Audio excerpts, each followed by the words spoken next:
BJP ಅವರು ಇದಕ್ಕೆ ರಾಮ ಅನ್ನೋ ಹೆಸರು ಕಂಡ್ರೇ ಆಗಲ್ಲ, ಕಾಂಗ್ರೆಸ್ ಅವ್ರಿಗೆ ಅದಕ್ಕೆ ವಿರೋಧ ಮಾಡ್ತಿದ್ದಾರೆ. ಈಗ ಅವ್ರು ಯಾರು ನಕಲಿ ರಾಮನ ಭಕ್ತರು BJP ಅವರು ಓಟ್ಗೋಸ್ಕರ ರಾಮ ರಾಮ ಅಂತಾರೆ, ಓಟ್ಗೋಸ್ಕರ ಧರ್ಮ ಅಂತಾರೆ. ನಾವೇ ಕಾಂಗ್ರೆಸ್ನವರು ನಿಜವಾದ ರಾಮನ ಭಕ್ತರು, ನಿಜವಾದ ಹಿಂದೂಗಳು ನಾವೇ.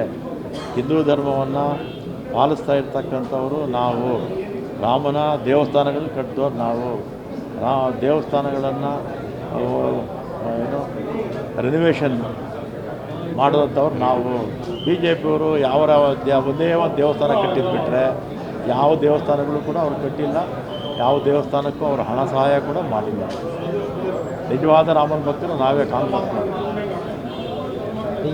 ನಿಜವಾದ ಹಿಂದೂ ಧರ್ಮದವರು ನಾವು, ಅವರು ನಕಲಿ ಹಿಂದೂಗಳು, ನಕಲಿ ರಾಮನ ಭಕ್ತರು. ಮಹಾತ್ಮ ಗಾಂಧೀಜಿಯವರ ಹೆಸರು ತೆಗೆಯೋದಕ್ಕೆ ಅವರಿಗೆ ಹೇಗಾದರೂ ಮನಸ್ಸು ಅಂತ ಗೊತ್ತಿಲ್ಲ. ರಾಮನ ಹೆಸರನ್ನು ಇನ್ನೂ ದೊಡ್ಡ ಕಾರ್ಯಕ್ರಮ ಇನ್ಯಾವುದನ್ನು ಇದ್ದಿದ್ರೆ ಅದು ಕಿಡ್ಬೋದಿತ್ತು. ಬೇಕಾಷ್ಟು ಕಾರ್ಯಕ್ರಮಗಳಿದೆಯಲ್ಲ, ಇದಕ್ಕಿಂತ ದೊಡ್ಡದು ಇಡ್ಬೋದಿತ್ತು. ಬೇಕಾದ್ರೆ ಒಂದು 10 ಲಕ್ಷ ಕೋಟಿನ 20 ಲಕ್ಷ ಕೋಟಿನ ಖರ್ಚು ಮಾಡಿ ಹೊಸ ಒಂದು ಕಾರ್ಯಕ್ರಮ ಕೊಟ್ಟು ರಾಮನ ಹೆಸರನ್ನು ಇಟ್ಟಿದ್ರೆ ನಾವೇನು ಬೇಡ ಅಂತ ಹೇಳ್ತಿದ್ವಾ? ಆಮೇಲೆ ಗಾಂಧೀಜಿಯವರ ಹೆಸರನ್ನು ತೆಗೆದಿದ್ದು ಗಾಂಧೀಜಿಯವ್ರ ಬಗ್ಗೆ ಅವ್ರಿಗಿರ್ತಕ್ಕಂಥ ಅಸಹನೆ, ದ್ವೇಷ ಎಲ್ಲ ಎದ್ದು ಕಾಣಿಸುತ್ತೆ. ಯಾಕಂದರೆ ಗಾಂಧೀಜಿಯವ್ರನ್ನ RSS ವ್ಯಕ್ತಿ ಗೋಡ್ಸೆ ಸುಮಾರು 5-6 ಬಾರಿ ಪ್ರಯತ್ನ ಮಾಡಿದ್ದ ಸಾಯಿಸೋದಕ್ಕೆ. 48ರಲ್ಲಿ ಯಶಸ್ವಿ ಕೂಡ ಆದ. ಸರ್, ಕಾಂಗ್ರೆಸ್ನವರು ಗಾಂಧಿ ತತ್ವ ಯಾವ್ದು ಪಾಲಿಸ್ತಾರೋ ಸರ್? ಇಲ್ಲಿ ನೋಡ್ರೆ ನೀವು 590 ಎಣ್ಣೆ ಅಂಗಡಿ ಲೈಸೆನ್ಸ್ ಕೊಡ್ತಾ ಇದ್ದೀರಾ. ಅತಿ ಹೆಚ್ಚು ರವೇನು ಬರ್ತಿರೋದು ಎಣ್ಣೆನೇ. ಮಹಾತ್ಮ ಗಾಂಧಿಗೂ ಎಣ್ಣೆ ತತ್ವ ಇರುತ್ತೆ. ನಿಮ್ಮ ಸರ್ಕಾರ ಎಣ್ಣೆ ಪ್ರಿಯ, ನಿಮ್ಮ ಮಾತ್ರ ಗಾಂಧಿ ತತ್ವ ಮಾತ್ರ ಹೇಳ್ತೀರಾ. ಅದು ಯಾವ ಥರ ಸರ್? ಇದು ನೀತಿ ಒಂಥರ, ಆಚಾರ ಒಂಥರ. ಗಾಂಧಿ ತತ್ವ ಪಾಲಿಸಬೇಕು ಅಂತ ನೀವು ಹೇಳ್ತಾ ಇದ್ದೀರಾ ಅಲ್ವಾ?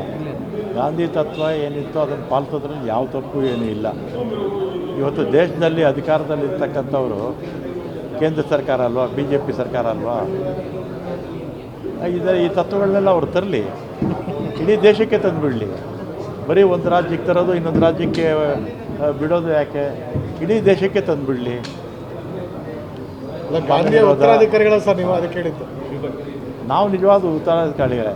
ಈ ದೇಶದ ಜನತೆ BJPಯವರು, RSSನವರು, ವಿಶ್ವ ಹಿಂದೂ ಪರಿಷತ್ನವ್ರು ಬಿಟ್ಟು ಉಳಿದಿರ್ತಕ್ಕಂಥವರೆಲ್ಲ ಕೂಡ ಗಾಂಧೀಜಿಯ ಅಭಿಮಾನಿಗಳೇ.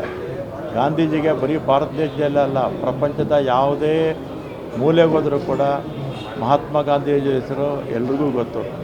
ವಿದೇಶಗಳು ಹೋದಾಗ ನೀವು ಯಾವ ದೇಶ ಅಂತ ಕೇಳಿದಾಗ ನಾವು ಭಾರತ ಅಂದ ತಕ್ಷಣ ಮಹಾತ್ಮ ಗಾಂಧೀಜಿಯವರ ಹೆಸರೇ ಅವ್ರು ಹೇಳೋದು.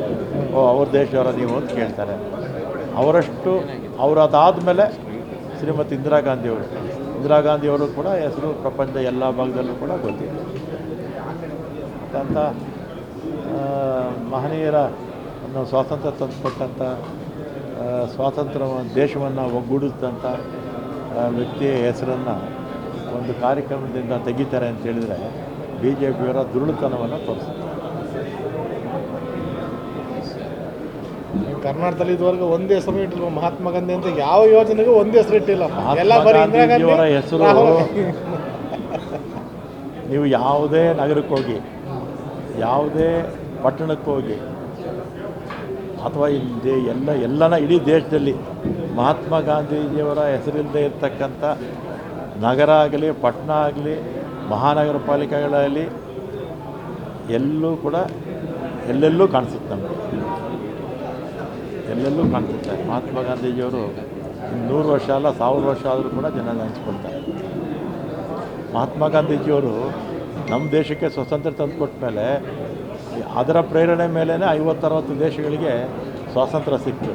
ಬರೀ ನಮ್ಮ ದೇಶ ಒಂದೇ ಅಲ್ಲ, ಅಹಿಂಸೆಯ ಮುಖಾಂತರ ಇನ್ನೂ 50-60 ದೇಶಗಳು ಸ್ವಾತಂತ್ರ್ಯವನ್ನು ಪಡ್ಕೊಂಡ್ರಾಗ.